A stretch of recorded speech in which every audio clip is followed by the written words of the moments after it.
first time I learned to listen was at a pretty young age. That's me as a child. And the first person who taught me how to listen was my mother. That's her in the corner. She had a few different ways of doing this. The first way that comes to mind is standing at the foot of the stairs and saying, "All right, you little turd, come downstairs and take the trash out." Needless to say, I never forget to take the trash out. And I don't live with my mother anymore, so apparently that worked. The other way she got me to listen was by listening to me first, before asking me to listen to her. My mother is an architect. She designs for places like Haiti, and she designed what will be the largest hospital in Haiti for an organization called Partners in Health. If my mom were not to listen during her design process, her projects would not work. So listening runs in my family. But what is listening? Listening, hearing what someone says, internalizing that thought, and doing something meaningful with it. I want you all to think of a time when you were not listened to. And actually think of this, because I'm going to come back to this. The first thing that got me involved with working on storytelling in the developing world was a time when I was not listened to. I'm a student at the Rhode Island School of Design, many artists in my community, and January 12th, 2010, an earthquake struck and devastated the country of Haiti. This is something that's obviously very close to me because of how my family works with it, and I expected the same of the people around me. However, that was not the case. No one really knew what was happening. I emailed the president of my school and I asked him why he didn't send an email. Waited a couple days, didn't get any response. So I tried again, copied his secretary that time. I thought maybe if I copied her, then he would send me an email back. Still nothing. So I decided it was time to take things into my own hands. I posted that email on school blogs. I mobilized people on campus. I spoke to people, helped them to understand this story, because I realized that listening was not happening because people did not know to listen.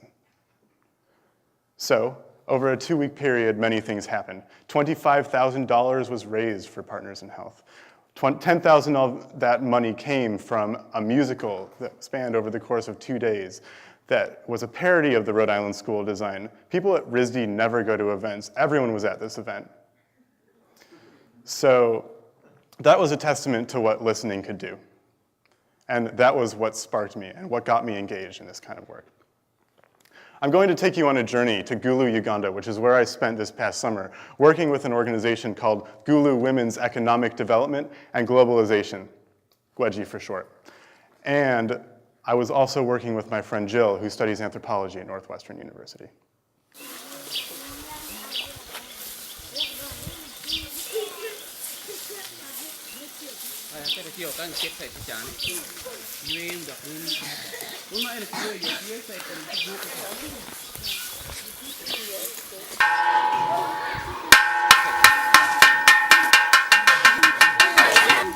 Now we are going to sing the Ugandan national anthem. For Uganda. That this community. No, people say, yeah, it's good even. Do you still need to go to Kampala to get Donna to come and slash for you this road? No. It will never ever happen. This one was the only road. For vehicles. Yeah, for the vehicles.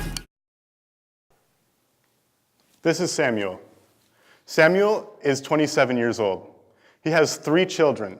He's the headmaster of the school in Ayula, which is his community. He built that school. Samuel also farms on the weekends because he only gets paid $20 a month to be the headmaster for that school. But most importantly, Samuel is a community access to justice volunteer for GWED-G's Community Access to Justice program. This program does exactly what it sounds like it does. It literally helps communities gain their justice by training people like Samuel who are selected by their communities to understand what their basic human rights are, understand what the laws are, and understand how to speak about those things. I'm talking basic human rights. I'm talking water supply.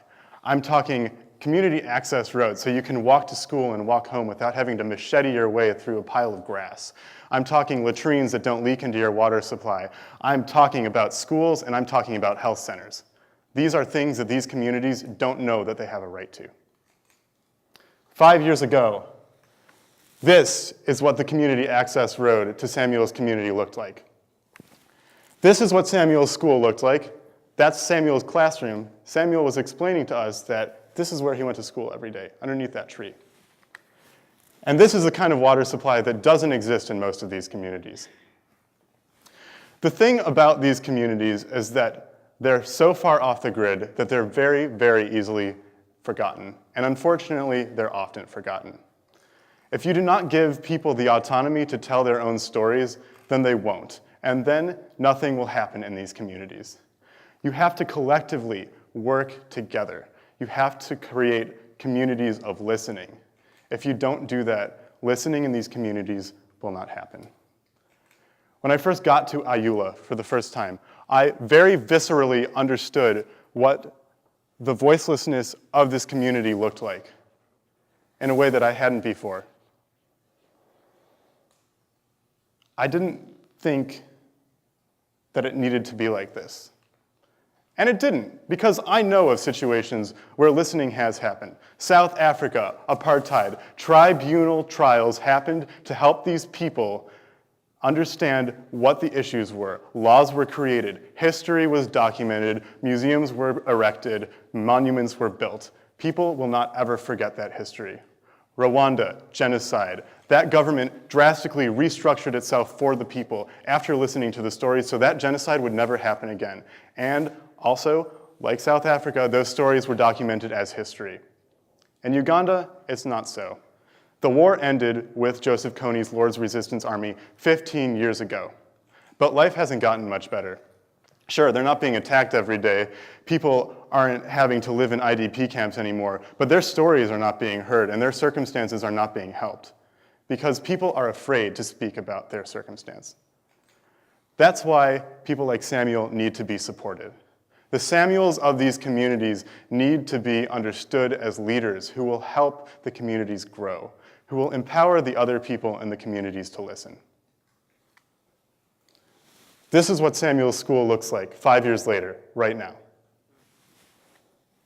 This is what his community access road looks like. And this water source is a reality. People come here every day, 4,000 people to be exact, and they get their water. They no longer have to scoop water off the side of the road that is probably contaminated. So, before I went to Uganda, I didn't really understand what this meant. I read the textbooks, I read the ethnographies, I read the history books, I watched the documentaries, and it wasn't until I was sitting and interviewing someone who was afraid to tell their story, not because they didn't have a voice, but because they thought their voice wasn't valid. It wasn't until then that I understood that listening is the most important thing to anything, any project. Through film, I am working to reduce the translation cost of listening. And this can happen with many different methodologies. This can happen through music. This can happen through theater. This can happen through many other art forms. Now, I want you to remember that thing, that moment where you weren't listened to. I want you to think about how it could have been different if you were listened to. Maybe it's something small, that's okay. And I want you to take that information that you just processed in your mind, and I want you to listen. And I don't mean listening to your mom calling you a turd and telling you to take the trash out. I mean listening to the people around you, listening to the people that you design for, listening to your friends, listening to people that you don't like, because everyone deserves to be heard. If Samuel had not listened to his community, if donors from other countries had not listened to Samuel, and if Samuel's community had not listened to him, this would be his community access road. This would be his school, and this water source would not be a thing. This would not exist. So I urge you to listen. I urge you to go forward, and I urge you to figure out how to hear the people around you, because the more you listen, the better off you will be. Thank you.